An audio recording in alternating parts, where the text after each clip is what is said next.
Ninatoa neno la mwezi huu wa 11. Haleluya. Amen. Neno la mwezi wa 11 linapatikana kitabu cha Zekaria sura ya 1 mstari wa 13. Zekaria sura ya 1 mstari wa 13 tunapata pale neno la mwezi huu wa 11. Kila mwezi tunakuwa na neno linalotuongoza. Mwezi wa 10 ilikuwa ni mwezi wa nini? Nimeshasahau.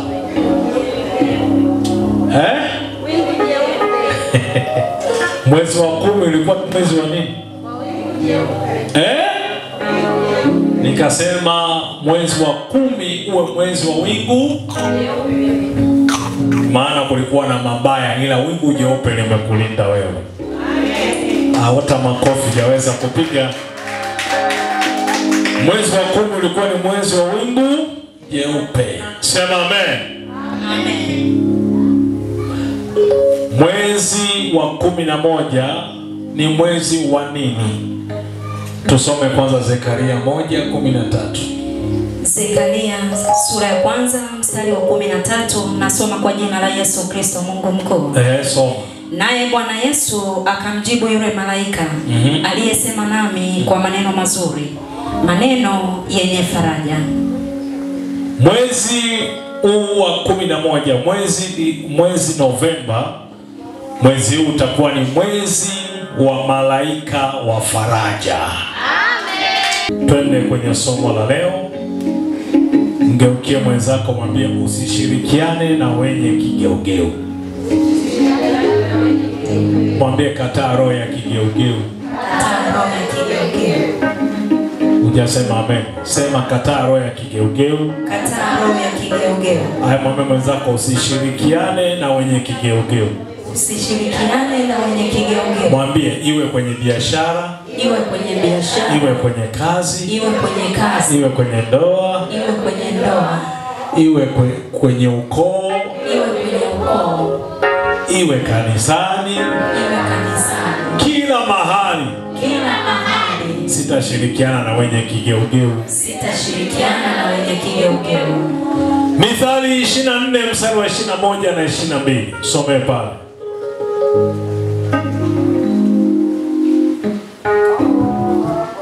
Hujafika.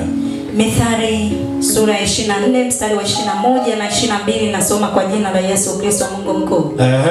Mwanangu, mche Bwana Yesu na mfalme, wala usishirikiane na wenye kigeugeu, maana msiba wao utatokea kwa ghafla. Tena ni nani ajuaye uharibifu wa miaka yao? Halo. Amen. Hebu rudia wanyasikia. Mithali 24 mstari wa 21 na 22, nasoma kwa jina la Yesu Kristo Mungu mkuu. Mwanangu, mche Bwana Yesu na mfalme, wala usishirikiane na wenye kigeugeu, maana msiba wao utatokea kwa ghafla. Tena ni nani ajuaye uharibifu wa miaka yao? Piga kaya, sema sitashirikiana na wenye kigeugeu. Sitashirikiana na wenye kigeugeu. Sema tena. Mwambie tena. Sitashirikiana na wenye kigeugeu. Yesu, neno lako la uzima liwatendee mema na wapokee baraka. Amen. Tukae. Unapotaka kubarikiwa, unapotaka kufanikiwa, jiepushe na roho ya kigeugeu. Amen.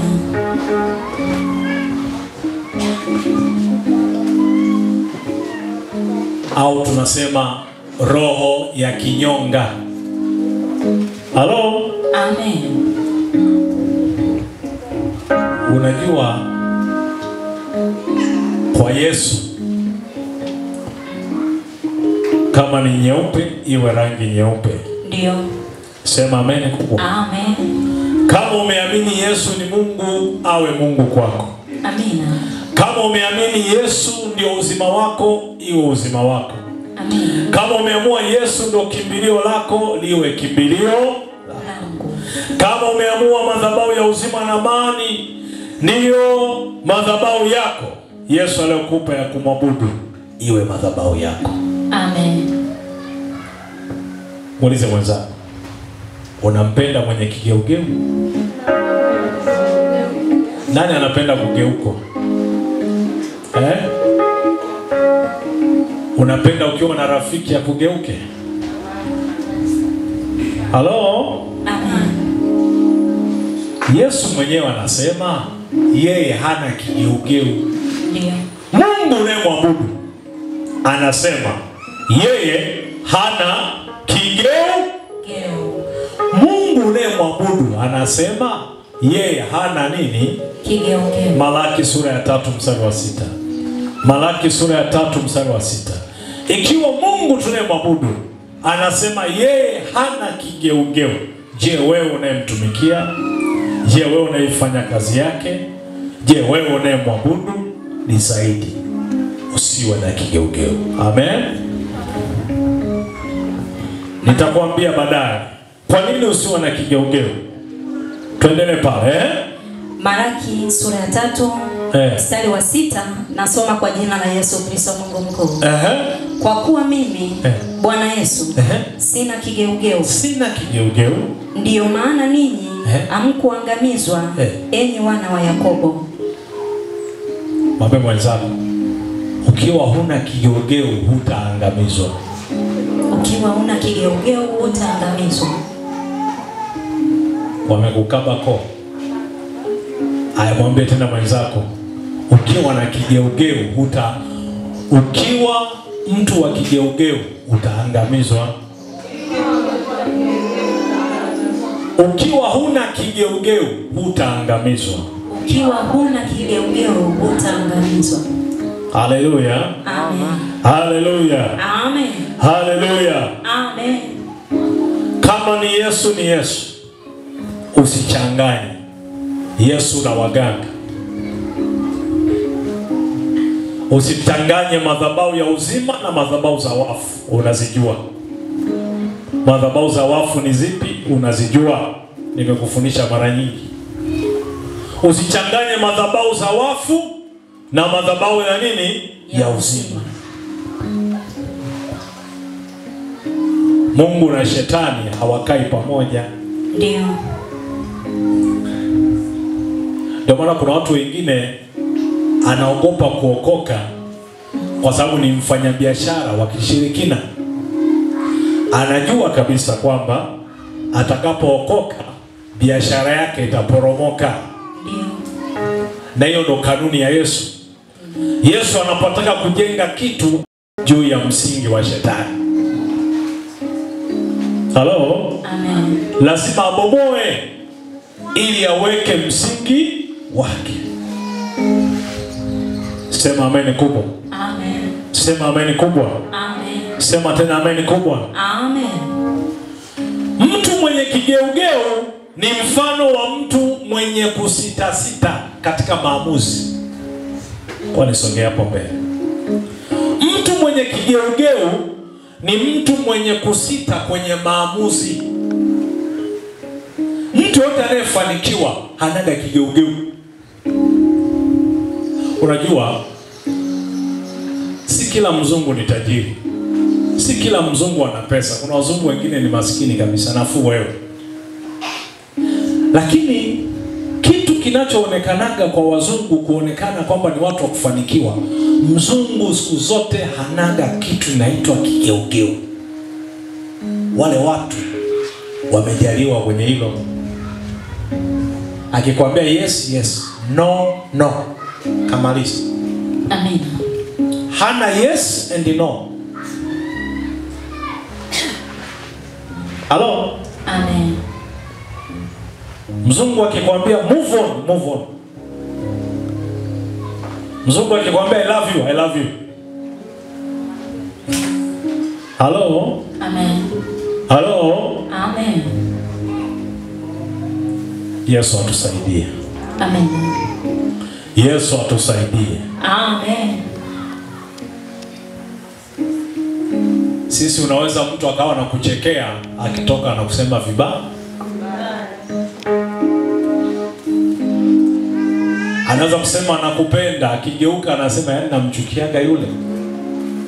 Tena nilikuwa na kereka alivyokuwa ananisemesha. Na ametoka kuongea naye. Kigeugeu ni kitu hatari. Ukitaka kuwa mtu wa kupokea baraka kutoka kwa Yesu, sifundishi tu mimi, nafundisha kitu nilichoambiwa. Ukitaka kupokea baraka kwenye maisha yako, usiwe mtu wa kigeugeu.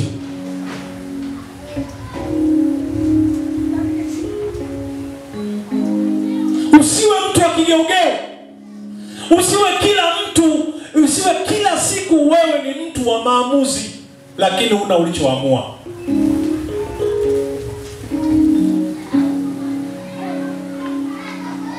Kuna watu kwenye maisha kila siku anakuwa mtu wa maamuzi lakini hakuna alichoamua. Yaani maana yake ni sawa na mtu kila siku anapanga vitu lakini hamna anachokitekeleza. Anapanga vizuri lakini mwisho wake hakuna alichokitekeleza. Sasa issue sio kupanga, issue ni kutekeleza yale uliyoyapanga. Amina. Yesu anasema mtu wa kusitasita hana furaha naye. Hana furaha naye. Hata angeombaje, Yesu hana furaha naye.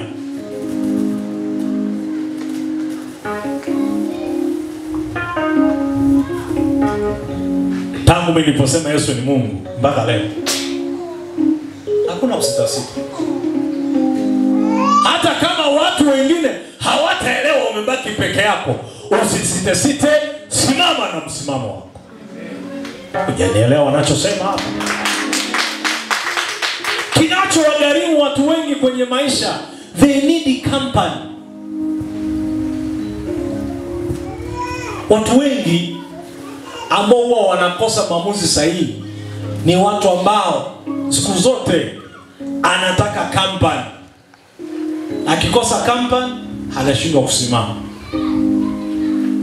Uje kuona kuna watu ambao asipopitiwa kuja madhabahuni haji, akipitiwa anakuja.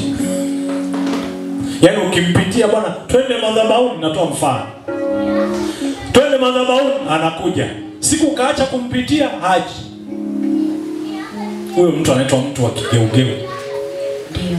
Mtu wa kigeugeu ni mtu ambaye hana maamuzi yake, anakuwa na mihemko.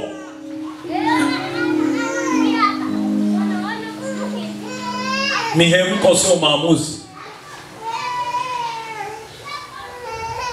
Ndio maana hata tamaa sio upendo.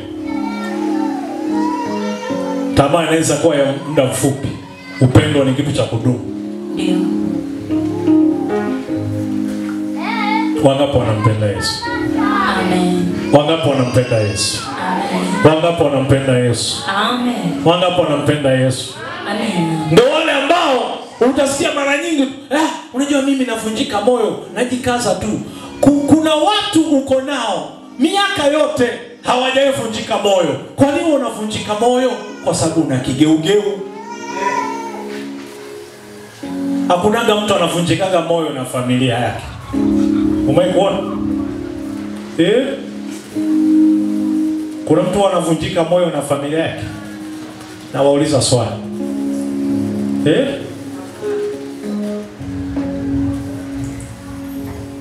Nikisema familia namaanisha watoto. Hakunaga mtu anavunjika moyo na mtoto wake. Haijaishi hilo toto likoje, lakini uvunjiki moyo, unaamini tu. Halo? Amen. Ndivyo alivyo Yesu kwetu. Hana kigeugeu. Na wewe usiwe na kigeugeu. Amen. Yesu anasema yeye hana kigeugeu. Amen. Waibrania 10:38 na 39 nisome pale. Waibrania sura ya 10 mstari wa 38 na 39. Leo tukatae roho ya kigeugeu. Tunajifunza namna ya kuteka baraka. Sina maana ya kwamba wewe unanisikiliza una roho ya kigeugeu, lakini nataka ujue madhara ya kuwa na roho ya nini? Ya kigeugeu.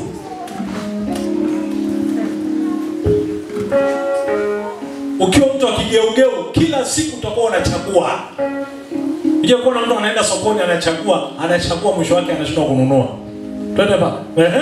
Ebrania sura ya 10 mstari wa 38-39 na soma kwa jina la Yesu Kristo Mungu mkuu. Soma. Lakini mwenye haki wangu ataishi kwa imani. Mwenye haki wangu ataishi kwa imani.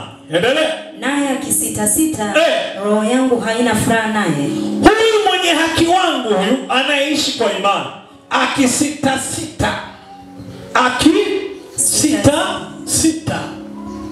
roho ya Yesu haitakuwa na furaha na huyo mtu. Endelea. Lakini sisi atumo miongoni mwao wasitao na kupotea, bali tumo miongoni mwa hao walio na imani ya kutuokoa roho zetu. Unaamini uko kwenye imani ambayo inaweza kuokoa roho yako? Amen. Unaamini uko kwenye imani inaweza kuokoa roho yako? Amen. Unaamini uko kwenye imani inaweza kuleta uzima kwako? Amen. Anasema mtu wa kusita hupotea. Kumbe huwezi kupotea mpaka uanze kufanya kusita. Kusita. Unakuwa mtu wa kusita.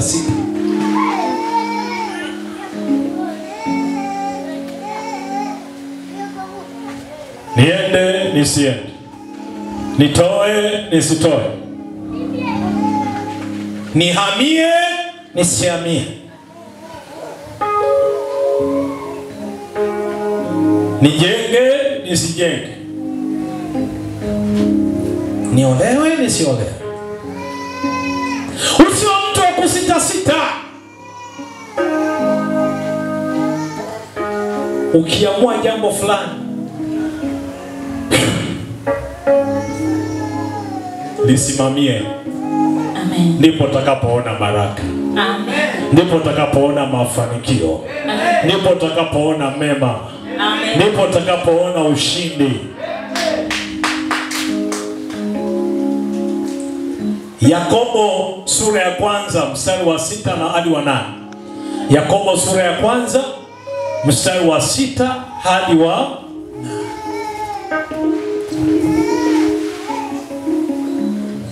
Yakobo sura ya 1 mstari wa 6 hadi wa 8.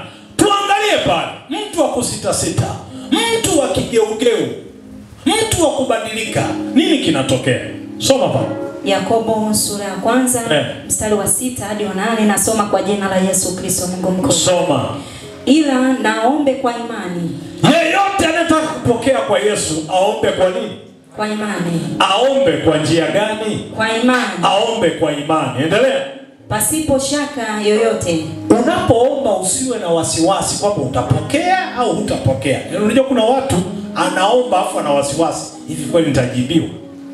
Swala la kujibiwa au kutokujibiwa sio la kwako. Swala lako wewe ni kuomba kwa imani. Na unapoomba kwa imani, amini kupokea.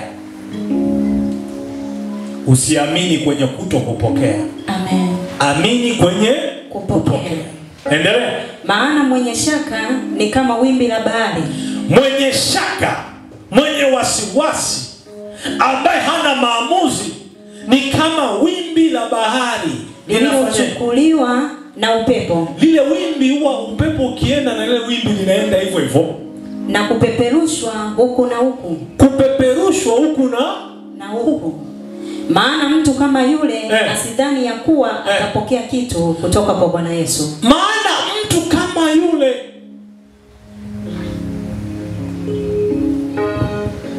nia mbili. Mtu wa nia mbili.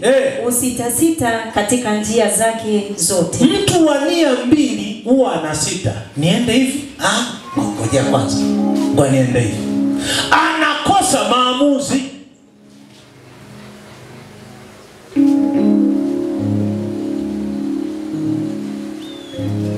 Mimi nakumbuka tulikuwa vijana wawili, tulikuwa tunahubiri injili kweli kweli kama mapacha.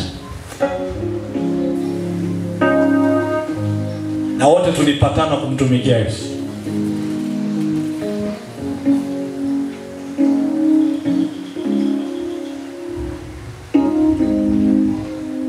Tulikuwa tunatumwa wakati mwingine hata kwenye misiba kufanya maombi na faraja, mpaka kwenye misiba haiwi msiba tena. inakuwa mkutano wa Injili.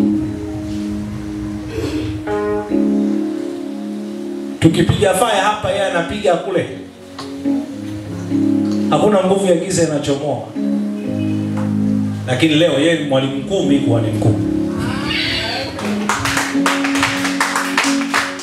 Yeye leo ni mwalimu mkuu, mimi kuhani mkuu. Kwenye maisha uwe na uamuzi. Ni sawa na mtu unayefanya naye huduma, kumbe nia yake anatafuta maisha, anaweza kukuacha barabarani. Siku akipata mtu wa kumpa hela zaidi anakuacha.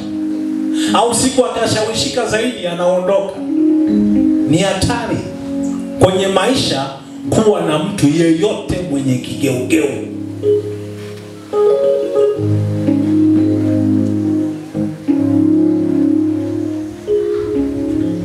Geuke mwenzako, mbona umetulia? Mwambie una kigeugeu au huna? Halo? Amen. Halo? Amen.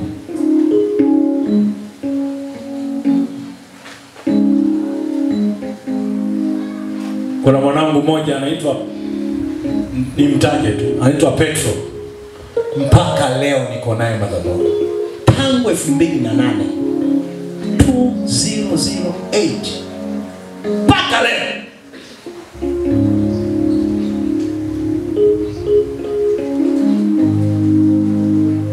Nimetoa mfano huyo, lakini wako wengi. Kuna watu kwenye hawanaga vigeugeu. Akisema naamini hichi, naamini hichi. Sema amen. Amen. Akisema kuhani ndo babangu wa kiroho, yani hilo halibadiliki. Umpindue, umgeuze, umtukane, umsahau, umpigie simu, usimpigie simu, anakwambia kuhani babangu wa kiroho. Amen. Hakuna mtu mmoja hajasema amen hapa. Amen. Kuna mtu mmoja hajasema amen hapa. Amen. Na watu wa namna hiyo ndio wanaofanikiwa. Watu wa namna hiyo ndio wanaobarikiwa. Watu wa namna hiyo maombi yao huwa yanajibiwa. Amen. Hujasema amen? Amen. Hujasema amen? Amen.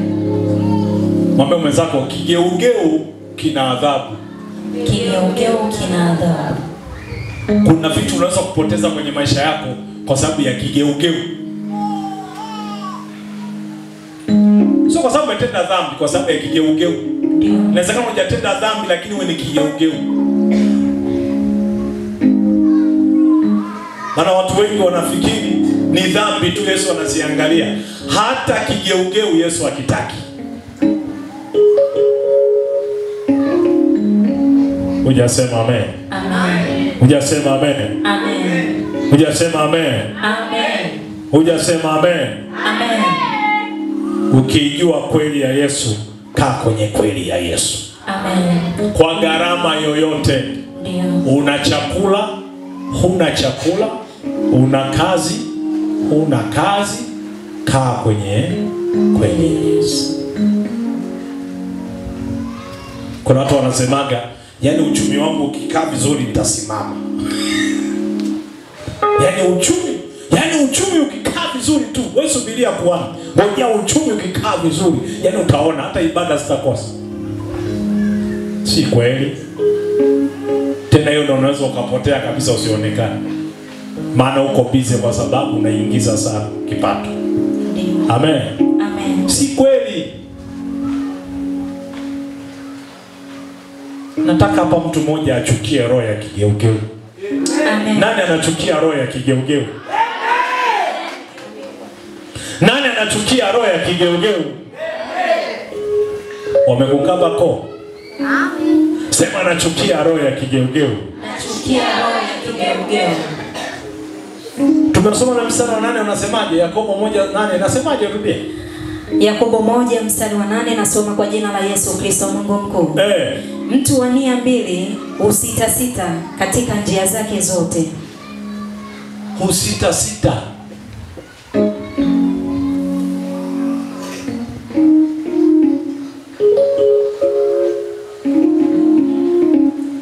Sikiliza. Amen. Yesu wachukia watu wanaosita sita. Ndio. Hii andika Zaburi 119 mstari wa 113. Yesu anawachukia, hawapendi, anawachukia watu wanao sita sita. Kusita sita ni kuwa na mtu akigeugeu. Akiona mahali blue anakuwa wa blue. Akiona mahali kijani anakuwa wa kijani. Akiona mahali nyekundu anakuwa nyekundu. Watu wakigeugeu. Yesu apendezwe nao. Amen. Sema amen. Amen. Sema amen. Amen. Soma pale. Zaburi 119 mstari wa 113. Nasoma kwa jina la Yesu Kristo Mungu mkuu. Ndio. Watu wa kusita sita na wachukia. Lakini sheria yako naipenda. Rudia tena. Watu wa kusita sita na wachukia. Lakini sheria yako naipenda. Haleluya. Amen. Haleluya. Amen. Haleluya. Amen. Haleluya. Amen. Haleluya. Amen.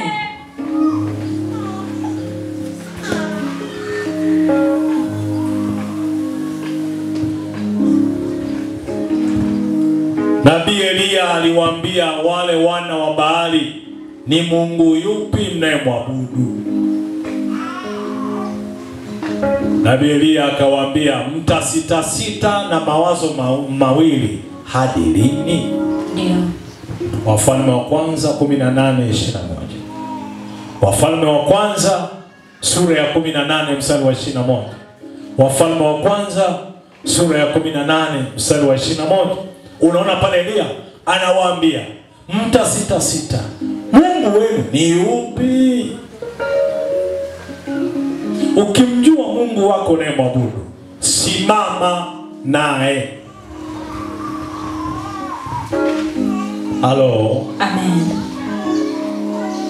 Nisome pa Wafalme wa kwanza sura ya 18 mstari wa 21. Nasoma kwa jina la Yesu Kristo Mungu mkuu.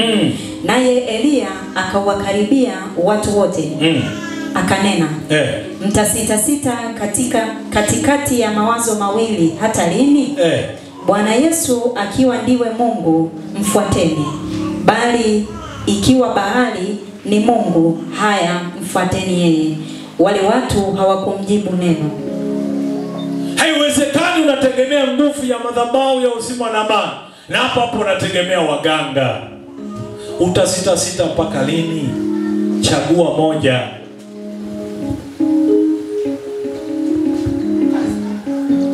Halo. Kwa Yesu hakuna kubadilika. Amina. Kwa Yesu hakuna kubadilika. Ndio. In faith, kwenye imani hakuna kubadilika. Amina.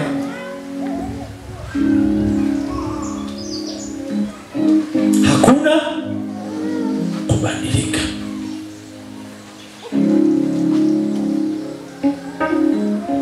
Yakobo sura ya kwanza mstari wa 17. Yakobo sura ya kwanza mstari wa 17. Kwa Yesu hakuna kubadilika. Kwake hakuna kubadilika.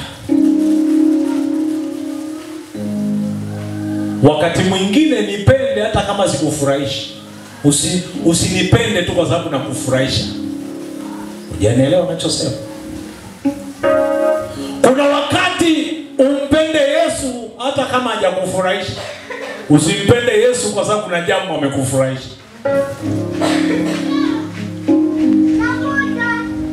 Maana yake ni nini? Mpende Yesu hata wakati wa mapito, wakati wa majaribu, umpende Yesu.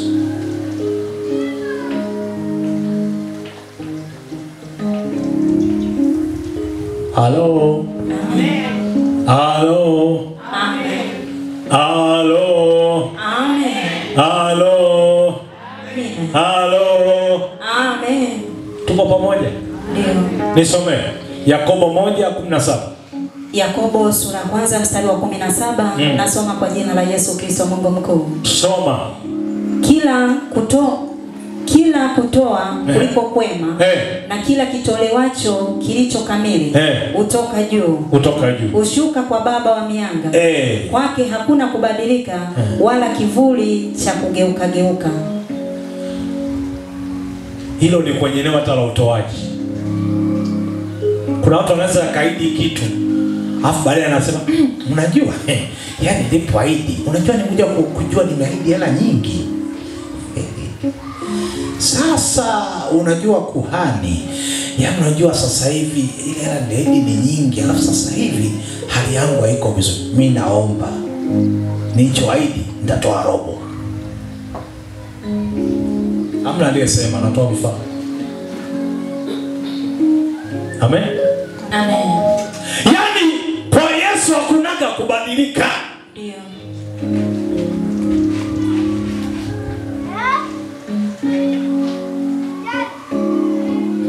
Ni sawa na kulipotokea upepo huu. Mimi nilihakikisha kila siku nahudhuria madhabahu. Amina.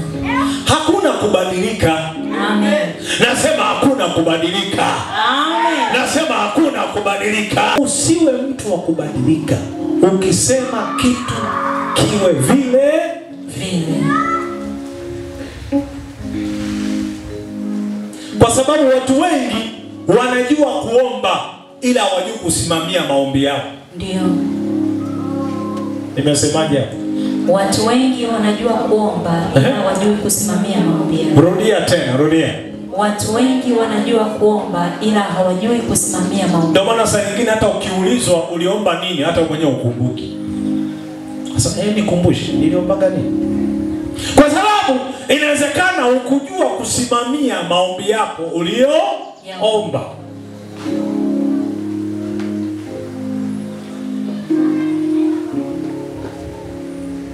Wangapi wanataka kufanikiwa zaidi na zaidi? Amen. Hata kama umefanikiwa unataka kufanikiwa zaidi na zaidi. Wangapi wanataka kufanikiwa zaidi na zaidi? Amen. Baba mwenzako, simamia maombi yako. Simamia maombi yako. Haleluya. Amen. Haleluya. Amen. Haleluya.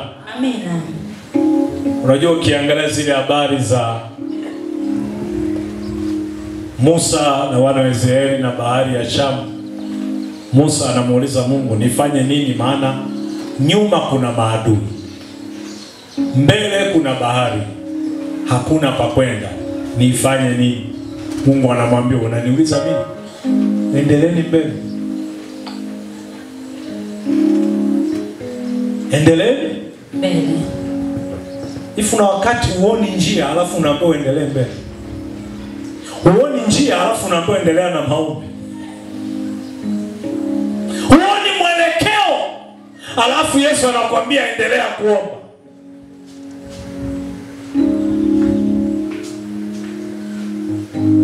Sasa kama unaona njia, kwa nini uombe wakati unaona njia?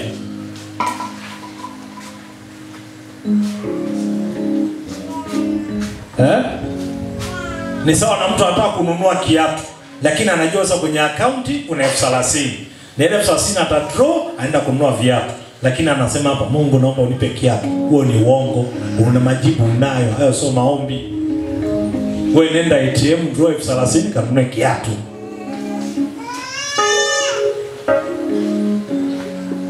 Amen.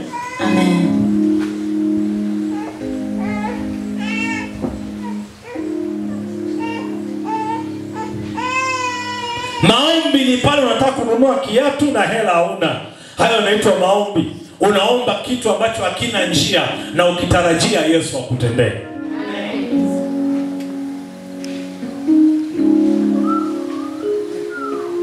Hivyo wangapi wanajua maana ya imani? Wangapi wanajua maana ya imani? Wangapi wanaelewa maana ya imani? Imani ni nini? Hebu soma Waebrania 11 mstari wa kwanza. Tukumbushane. Inawezekana tumesahau. Imani ni nini? Waebrania 11 mstari wa kwanza. Inasemaje? Ebrania sura ya 11 mstari wa kwanza, nasoma kwa jina la Yesu Kristo Mungu mkuu. Basi imani ni kuwa na hakika ya mambo yatarajiwayo. Subiri. Imani, andika namba moja, ni kuwa na uhakika. Unakuwa na uhakika na kitu hujapata. Yesu kama mtu ananielewa. Mwambie mwenzako unakuwa na uhakika na kitu hujapata. Ndio. Kama wanavyoongeaga Kenya. Unakuwa na uhakika na kitu hujapata. Unakuwa na uhakika na hicho ulicho na uhakika nacho hujakipata. Ndio. Yaani kama ni mwanafunzi ana uhakika wa kupata division 1 na mtihani hajafanya. Amen.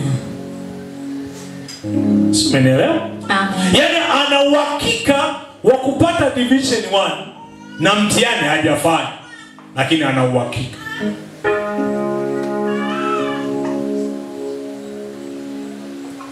Uhakika. Endelea. Hakika ya mambo yatarajiwayo. Yanayotarajiwa. Mwambie mwenzako unatarajia nini? Mwambie mwenzako unatarajia nini? Mwambie yale unayotarajia una uhakika nayo.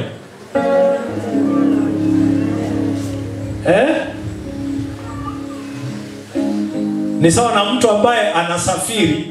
Labda natoa mfano, anasafiri hapa. Labda anasafiri anaenda, anasema yeye anasafiri. Labda anasafiri hapa anaenda Mbeya, au anasafiri anaenda Dodoma, au anasafiri anaenda Bukoba. Lakini wakati anasafiri hapo katikati, hajafika kwenye safari kaolewa.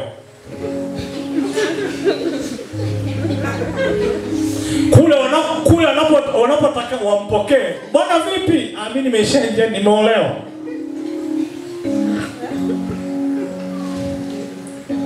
Kuna watu wana maisha ya namna hiyo. Yaani hajui nini alichokipanga, ila atafanya alichokutana nacho. Atafanya kile alichokutana, ila hatafanya kile alichokipanga. Kwa imani ni kuwa na uhakika. Yaani imani ni sawa na mtu anajua naenda pale. Ndio. Ndio maana imani. Amen. Kwamba hapa sasa hivi naenda Kitangiri. Kwa mtu anapotembea anaangalia Kitangiri kabla hajafika wapi? Kitangiri. Ndio maana ya imani. Amen. Menelewa sawa sawa?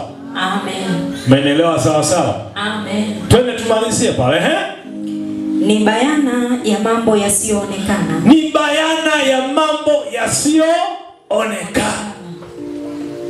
Mwambie mwenzako, chochote kinachoonekana sio imani tena. Amen.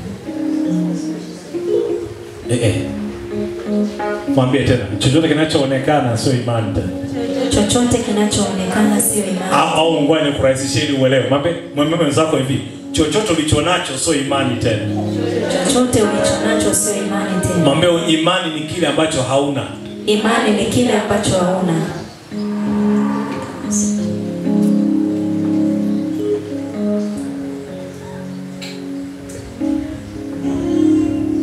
Halo? Amen. Endelea. Imeisha. Ndio, mstari wa kwanza. Sema amen ni kubwa. Amen. Sema amen ni kubwa. Amen. Sasa utafanikiwa kwa namna gani? Ni kutokuwa na kigeugeu. Amina. Piga kelele, sema sitakuwa na kigeugeu. Sitakuwa na kigeugeu.